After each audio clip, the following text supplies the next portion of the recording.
president does not have the legal authority to order a wiretap on anybody. But the Justice, if that's true and the Justice Department didn't approve one, then what is the president talking about? The current president. Yeah. It's a great question. And they said that they aren't going to have any more discussions about this, but then Sarah Huckabee Sanders, the deputy press secretary, has been on morning shows the past couple mornings, saying, if this is a possibility, we need to look at it.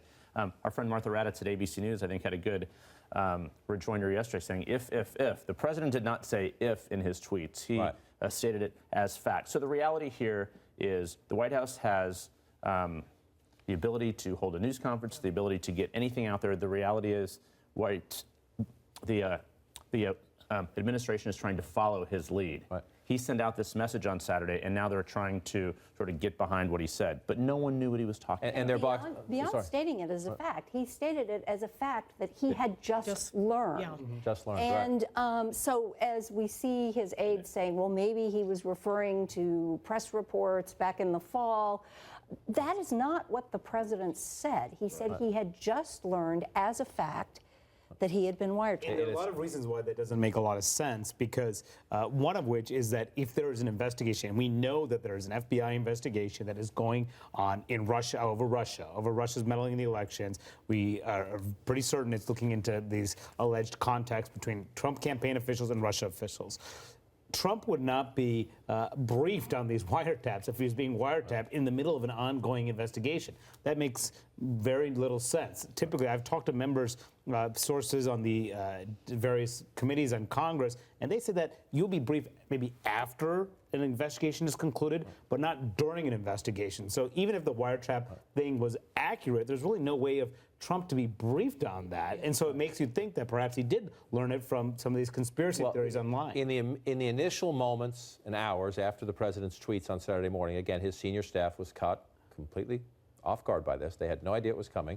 You would think if a president was going to accuse his predecessor of a possible crime, he would tell the rest of the staff. But a lot of the staff, this is senior aides paid by the President of the United States, hired by the President of the United States, said they thought the information came from this, a Breitbart News story that was about a Mark Levin radio program, in which Mark Levin said there's a deep state of intelligence community and the otherwise in the federal bureaucracy conspiring against the President of the United States, and Obama is now part of it. President Obama is now part of it. That's what he said. Kellyanne Conway, counselor to the president, went on television today and said no. She says the president has access to information that we don't get, which of course he does. That's back to the intelligence part of it. A number of Republicans are seizing on this.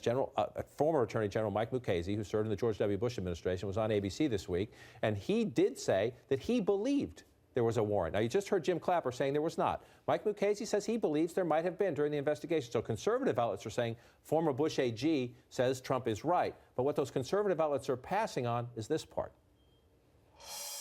It means there was some basis to believe that somebody in Trump Tower may have been acting as an agent of the Russians for whatever purpose, not necessarily the election, but for some purpose. That's a Republican who spoke at the Trump convention saying that if there was a wiretap, it was because they had evidence of something pretty serious. So has the president opened a box here he may regret opening? Yes. I mean, typically, one of the theories about Donald Trump and his sort of Twitter tantrums is that he wants to throw people off the trail. And in this case, he seems to have thrown people on a trail and opened up this Pandora's box of investigations and scrutiny into either his behavior or the behavior of folks around him. It is also true that I think, he has been a conspiracy theorist. Conspiracy theorist. He has this history, whether it was about birtherism or it was about Ted Cruz's father, supposedly being involved in the JFK assassination.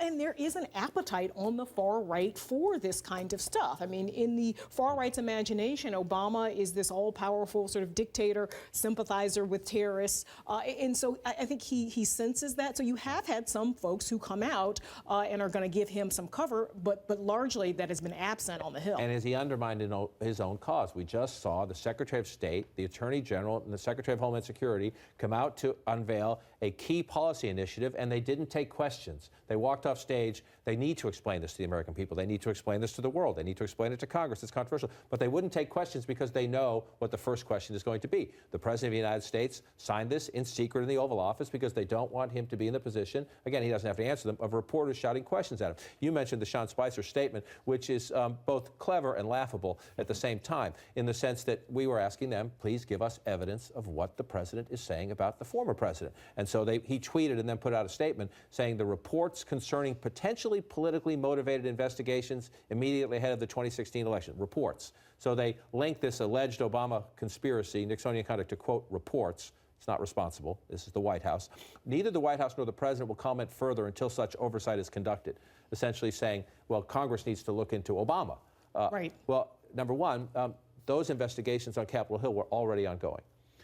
Somebody here at the table tell me, if the Republican House Intelligence Committee, Republican-led, or the Republican-led Senate Intelligence Committee came across evidence of a Nixonian abuse of power by Democrat President Obama during their investigation, before Sean Spicer's statement that gave them an excuse not to comment anymore, don't we think they would tell us? And we know that they haven't seen anything, according to Susan Collins of Maine, who sits on the Senate Intelligence Committee, and said explicitly yesterday she has seen no evidence, and if the White House has the evidence, to provide it to the committee. So they're waiting for that evidence. And then we know the House Intelligence Committee, they're saying that they will look into this now. New Chairman Devin Nunes suggesting that they will, but a lot of people like Adam Schiff, who's the top Democrat in the committee, think that they're not going to find anything. And so he puts Republicans again in a very tenuous position. It's Republicans. Marco Rubio went down with the president to Florida the other day, was at his education event with him, sent out a great supportive tweet after the education event. But he's on the Sunday shows yesterday being asked, what does the president mean here? And?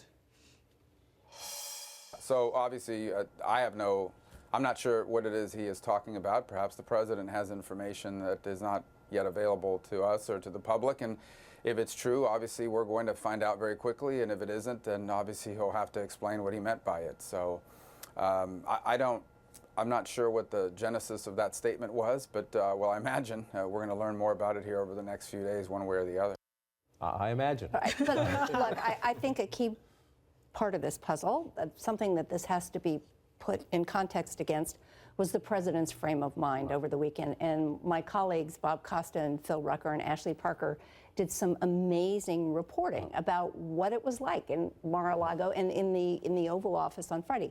The president goes into the weekend absolutely livid that he believes Jeff Sessions should not have recused himself, that there has not been a strong enough defense of him, that they should be pushing back.